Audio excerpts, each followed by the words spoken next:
കല്യാണ വീട്ടിൽ നിന്ന് നിങ്ങൾ അറസ്റ്റ് ചെയ്തുകൊണ്ടിരുന്നുണ്ടോ? ആ ഉണ്ട്. നമ്മൾ ചിന്തിച്ചു നോക്കി, ഒരു പപ്പടത്തിന് എന്തിന് അടി ഉണ്ടായി?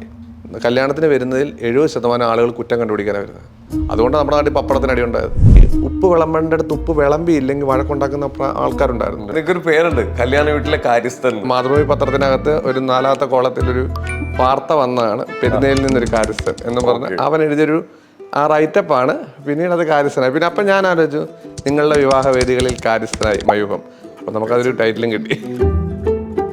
ഞാൻ പയ്യനെ സ്വീകരിക്കാൻ പോകുന്നു, പെണ്ണിനെ കൊണ്ടുവരുന്നു, വെറ്റ എടുത്ത് കൊടുക്കുന്നു, താലി എടുത്ത് കൊടുക്കുന്നു, എല്ലാം കഴിഞ്ഞ് ഞാൻ സ്റ്റേജിന്റെ മേളിൽ ഈ വെറ്റമായിട്ട് കയറി അച്ഛന് പറഞ്ഞു കൊടുക്കാൻ. അപ്പൊ എന്നോട് എന്നിട്ട് പറയാ, നീ കല്യാണം, ഞാൻ ഓർത്ത് നീ കൈ പിടിച്ചു കൊടുക്കാൻ പോവാത് എന്ന്. ഒരു ദിവസം ഒരു 5 വെഡ്ഡിങ് കംഫർട്ടായിട്ട് ചെയ്യാനുള്ള കാര്യം നമ്മുടെ കയ്യിലുണ്ട്. ഒരു ദിവസം 5 വെഡ്ഡിങ് കറക്റ്റ് ആയിട്ട് ചെയ്യാനുള്ള കാര്യം. ഞാൻ 8 വെഡ്ഡിങ് ചെയ്തിട്ടുണ്ട് ഒരു ദിവസം. അത് തുടക്കത്തിന്റെ ഓട്ടത്തിനിടയ്ക്ക് പറ്റിപ്പോയതാണ്. നമ്മളെടുക്കുന്ന പ്രഷർ എന്ന് പറഞ്ഞാൽ ഭയങ്കര വലുതാണ്.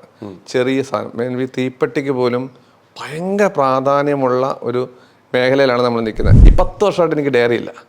ഞാൻ എങ്ങും എഴുതി വെച്ചിട്ടില്ല, എഴുതില്ല. ഇന്നും വെഡ്ഡിങ്, ഓരോ വെഡ്ഡിങ്ങിന് എന്ത് മാലയാണ്, എന്താണ് ഉപയോഗിക്കേണ്ടത്, ഇന്നുമില്ല.